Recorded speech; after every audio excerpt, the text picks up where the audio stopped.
മുഖ്യമന്ത്രിയെ വിമാനത്തിൽ വെച്ച് ആക്രമിക്കാൻ ശ്രമിച്ചെന്ന കേസിൽ സംസ്ഥാന സർക്കാരിന് തിരിച്ചടി. കേസിലെ പ്രതിക്കെതിരായ നടപടിക്ക് ഹൈക്കോടതി സ്റ്റേ. ഫർസീൻ മജീദിന്റെ ശമ്പള വർധനവ് തടഞ്ഞ നടപടിയാണ് ഹൈക്കോടതി സ്റ്റേ ചെയ്തിട്ടുള്ളത്. കൂടുതൽ വിവരങ്ങളുമായി രേഷ്മ ബാബു ഒരിക്കൽ കൂടി ചേർന്നുണ്ടായ. രേഷ്മ, എന്താണ് ഇത് സംബന്ധിച്ചുള്ള മറ്റു വിവരങ്ങൾ പുറത്തുവരുന്നത്? വിഷ്ണു, മട്ടന്നൂർ UP സ്കൂളിലെ അധ്യാപകനും യൂത്ത് കോൺഗ്രസ് നേതാവുമായിട്ടുള്ള ഫർസീൻ മജീദിനെതിരെ നേരത്തെ വധശ്രമത്തിന് പോലീസ് കേസെടുത്തിരുന്നു. അതായത് 2022 ജൂൺ മാസം 13-ാം തീയതി വിമാനത്തിൽ വെച്ച് പിണറായി വിജയനെ വധിക്കാൻ ശ്രമിച്ചു എന്നുള്ളതായിരുന്നു കേസ്.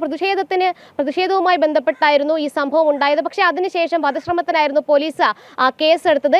അതിനുശേഷമായിരുന്നു അധ്യാപകനായിട്ടുള്ള ഫർസീൻ മജീദിനെതിരായിട്ട് വകുപ്പ് തല നടപടി ഉണ്ടായത്. വലിയ രീതിയിൽ DO അടക്കമുള്ളവർ എൻക്വയറി നടത്തുകയും ഇതിന്റെ റിപ്പോർട്ടിന്റെയൊക്കെ അടിസ്ഥാനത്തിൽ ചില നടപടികൾ സ്കൂൾ അധികൃതർ സ്വീകരിക്കുകയും ചെയ്തിരുന്നു. പിന്നീട് ഈ ശമ്പള വർധനവാണ് വിദ്യാഭ്യാസ വകുപ്പ് തടഞ്ഞു വെച്ചത്. ഇക്കാര്യത്തിൽ ഒരു ഇടപെടൽ ആവശ്യപ്പെട്ടുകൊണ്ടാണ് ഫർസീൻ മജീദ് ഹൈക്കോടതിയെ സമീപിച്ചത്. ആ ഹർജിയിലാണ് ഇപ്പോൾ പൊതുവിദ്യാഭ്യാസ ഡയറക്ടർ, അതോടൊപ്പം തന്നെ ജില്ലാ വിദ്യാഭ്യാസ ഓഫീസർ എന്നിവർക്ക് ഹൈക്കോടതി നോട്ടീസ് അയച്ചിട്ടുള്ളത്. 4 ആഴ്ചയ്ക്കുള്ളിൽ തന്നെ ഇരുവരും മറുപടി നൽകണം. മട്ടന്നൂർ സ്കൂൾ, അതായത് മട്ടന്നൂർ UP സ്കൂൾ മാനേജർക്കും ഹൈക്കോടതി നോട്ടീസ് അയക്കുകയും മറുപടി ആവശ്യപ്പെടുകയും ചെയ്തിട്ടുണ്ട്. എന്തായാലും വിദ്യാഭ്യാസ വകുപ്പിനെ സംബന്ധിച്ച് ഏറെ തിരിച്ചടി നൽകുന്ന ഒരു കാര്യം തന്നെയാണ് ഹൈക്കോടതിയുടെ ഭാഗത്തു നിന്നും ഉണ്ടായത്. അതോടൊപ്പം തന്നെ ഈ നിലവിൽ ഈ ഒരു നടപടി, അതായത് ശമ്പള വർധനവ് തടഞ്ഞ നടപടി ഹൈക്കോടതി സ്റ്റേ ചെയ്യുകയും ചെയ്തിട്ടുണ്ട്. എന്തായാലും അടുത്ത തവണ ഈ ഹർജി പരിഗണിക്കും വരെയാണ് സ്റ്റേ ഉത്തരവിന് കാലാവധി ഉണ്ടാകുക.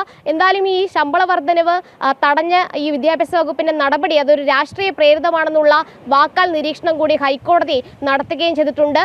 ഇതേ വാദം ഉന്നയിച്ചുകൊണ്ട് തന്നെയായിരുന്നു ഫർസീൻ മജീദ് ഹൈക്കോടതിയെ സമീപിച്ചത്. അതായത് തനിക്കെതിരെ വധശ്രമത്തിന് കേസെടുത്തു, അതിന് തൊട്ടു പിന്നാലെ തന്നെ തനിക്ക് അവകാശപ്പെട്ട ശമ്പള വർധനവ് അത് തടഞ്ഞുകൊണ്ട് രാഷ്ട്രീയപരമായിട്ടുള്ള ചില പ്രതികാര നടപടി തന്നോട് കാട്ടി എന്നുള്ളതായിരുന്നു ഫർസീൻ മജീദ് ഹൈക്കോടതിയിൽ ഉന്നയിച്ച വാദം. എന്തായാലും ഈ വിദ്യാഭ്യാസ വകുപ്പ് സ്വീകരിച്ച നടപടിക്കാണ്, അതായത് ശമ്പള വർധനവ് തടഞ്ഞ നടപടിക്കാണ് ഹൈക്കോടതി സ്റ്റേ ചെയ്തിട്ടുള്ളത്. അതോടൊപ്പം തന്നെ പൊതുവിദ്യാഭ്യാസ ഡയറക്ടറും ജില്ലാ വിദ്യാഭ്യാസ ഓഫീസറും എന്തുകൊണ്ടാണ് ഈ ഒരു ഉത്തരവിലേക്ക് എത്തിയത്, ഒപ്പം തന്നെ ശമ്പള വർധനവ് തടഞ്ഞത് ഏത് കാര്യത്തിന്റെ അടിസ്ഥാനത്തിലാണ്, അതിന്റെ ഉൾപ്പെടെയുള്ള കാര്യങ്ങളിൽ വിശദമായിട്ടുള്ള ഒരു വിശദീകരണം നൽകാനും ഹൈക്കോടതി സിംഗിൾ ബെഞ്ച് ഇടക്കാല ഉത്തരവ് പുറപ്പെടുവിച്ചിട്ടുണ്ട്. വിഷ്ണു.